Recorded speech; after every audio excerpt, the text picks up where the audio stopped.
ওই জন্য কল গাছ দিলেহে আমি ভাসি থাকিব পাৰি এইখিনি। বুঢ়াবুঢ়ী থানৰ পৰিস্থিতিটো সম্পৰ্কে মোতকৈ আপোনালোকে বেছি ভাল জানে, কাৰণ এতিয়া দেখা পাই আছে কি পৰিস্থিতি বুঢ়াবুঢ়ী আছে। আসসালামু আলাইকুম দর্শক, আশা করি সবাই ভালো আছেন। তো আবারও এসে গেলাম বুড়াবুড়ি, যে ঐতিহ্যময় একটা স্থান। অবশ্যই বহুদিন আগে থেকে কিন্তু এই জায়গাটা আছে, এবং পিছনে যদি দেখেন বুড়াবুড়ি মন্দির। এখানে আসার উদ্দেশ্য যে এই আমাদের ঐতিহাসিক একটা স্থান, এই স্থানটা কিন্তু আজকে ব্রহ্মপুত্র নদীর কবলে যাওয়ার মতো একটা অবস্থায়। অবশ্যই যদি এই মুহূর্তে দেখেন আসলে বুড়াবুড়িতে আসা যে মেন রাস্তাটা আছে, অবশ্যই দেখতে পাচ্ছেন রাস্তা কিন্তু জিও ব্যাগ, তারপরে অনেক কিছু দিয়ে কিন্তু বেঁধে রাখার চেষ্টা করা হয়েছে।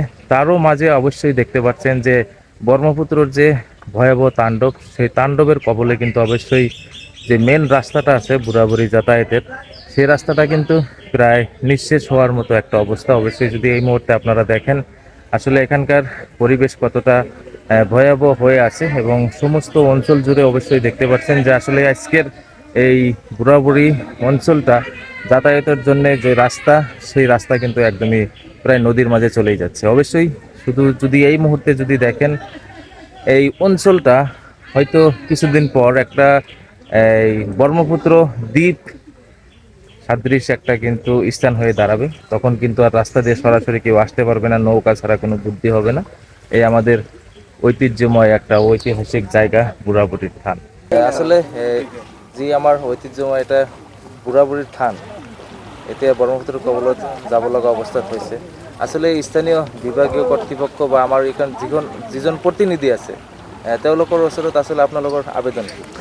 চাওক, আমাৰ এই অঞ্চলৰ যিজন বিধায়ক আছে, আমাৰ এই বুঢ়াবুঢ়ী থানৰ এই অঞ্চলৰ আশে পাশে যিবিলাক মানুহ আছে, সেই বিধায়ক, আমাৰ যিজন বিধায়ক আছেন আফতাবউদ্দিন মোল্লাক দাবী আমাৰ ইয়াৰ পাৰ্মানেণ্ট এটা প্ৰটেকশ্যন লাগে। আৰু লগতে এতিয়া যি পৰিস্থিতি, এতিয়া খন্তেকীয়া হ'লেও ইয়াতে কাম কৰি আমাৰ যাতে গৰাখহনীয়া ৰোধ হয়, এইটো ব্যৱস্থা কৰিব লাগে। এইটো চৰকাৰ তথা বিভাগীয় কৰ্তৃপক্ষ আৰু পালি নেতা যিমান আছে, কিন্তু দল বিদল সেইটো পৰিহাৰ কৰি আমাৰ ইয়াত ৰক্ষাৰ কাৰণে ইয়াত চেষ্টা কৰিব লাগে। এইটো আমাৰ আহ্বান থাকিল।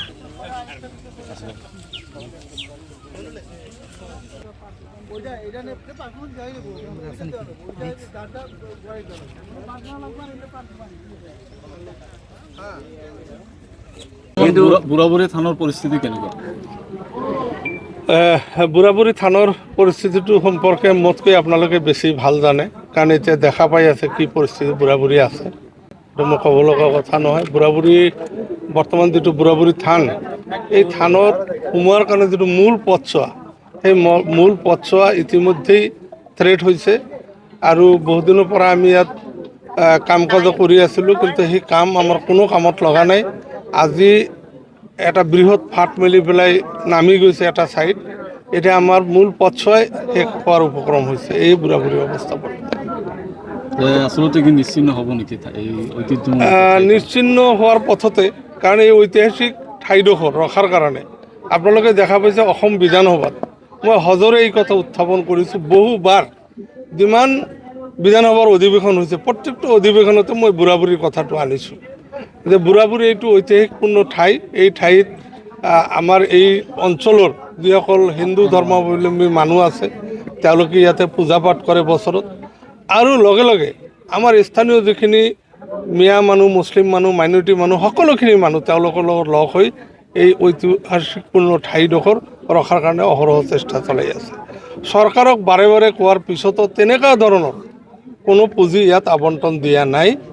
বহুবাৰ এই বিষয়ে মই উত্থাপন কৰিছোঁ, কিন্তু আমি সফল পোৱা নাই। যোৱা দুবছৰমান আগত ৰুল 50 ইউজ কৰি আগৰ দিছে 1 কোটি টকা দিছিল। সেইটো দি কিছু কাম আগফালে হৈছিল, বাঁহৰ কাম আৰু পাৰ্কবেঞ্চৰ কাম। আমি বহুতখিনি ৰক্ষাও পাইছিলোঁ। যোৱাবেলিও 1 কোটি টকা দিছিল, অলপ কাম হৈছে, বাকী কাম এতিয়ালৈ হোৱা নাই। ক'ব নোৱাৰোঁ ঠিকাদাৰে বাকীখিনি কৰিব না নাই, সেইখিনি কাম এতিয়ালৈ হোৱা নাই।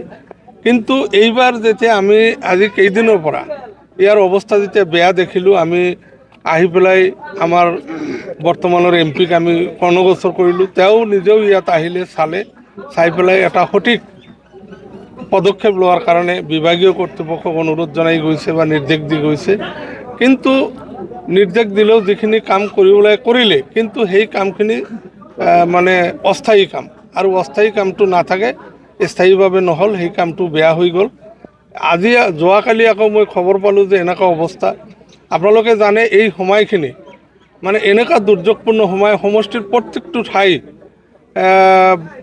বানপানী হওক বা বৰষুণৰ পানী হওক ফেনে ফুটুকাৰে বাঢ়ি বিভিন্ন অঞ্চল প্লাবিত কৰিছে ইতিমধ্যে মেঘালয়ৰ বাৰণী পানী আমাৰ গোমাইজাৰ অঞ্চল প্লাবিত কৰিছে তাতে থকা কাঠৰ দলংসমূহ উৰুৱাই লৈ গৈছে সেই অঞ্চলৰ ঘৰ বাৰীসমূহো বেয়া কৰিছে মই তাতো গ'লোঁ তুলসীবাৰী অঞ্চলত বহু ঘৰ আজি মই তেওঁলোকৰ ওচৰলৈ গৈ প্ৰায় 84টা পৰিয়াল তাতে ভূমিহীন হৈছে তেওঁলোকৰ ঘৰ বাৰী পানীত গৈছে আকৌ ইয়াতে যোৱা ৰাতি শুনিলোঁ ইয়াৰে অৱস্থা খুব বেয়া মূল পথছোৱা বেয়া হৈ আছে মই বিভাগীয় কৰ্তৃপক্ষ ধুবুৰী জিলাৰ ৱাটাৰ ৰিচোৰ্চ ইঞ্জিনিয়াৰৰ লগত আলোচনা কৰাৰ পিছত তেওঁ যদিও আহিব নোৱাৰে তেওঁৰ মানুহ ইয়াত পঠিয়াম বুলি কৈছে এতিয়া তেওঁলোকে চাই পেলাই সিদ্ধান্ত ল'ব ইয়াত কি কাম কৰা যায় কিন্তু চৰকাৰৰ ফালৰ পৰা কোনো ধৰণৰ পুঁজি ইয়াত দিয়া নাই ৰাইজে এটা দাবী উত্থাপন কৰিছে বান নিয়ন্ত্ৰণ মন্ত্ৰী ইয়াতে আহিব লাগিব ঠিক আপুনি না ময়ো দাবী কৰিছোঁ যে তেওঁ আহক এই ঐতিহাসিকপূৰ্ণ ঠাইডোখৰ তেওঁ এবাৰ চাই যাওক মই ভাবোঁ যে তেওঁ এবাৰ যদি ইয়াত আহে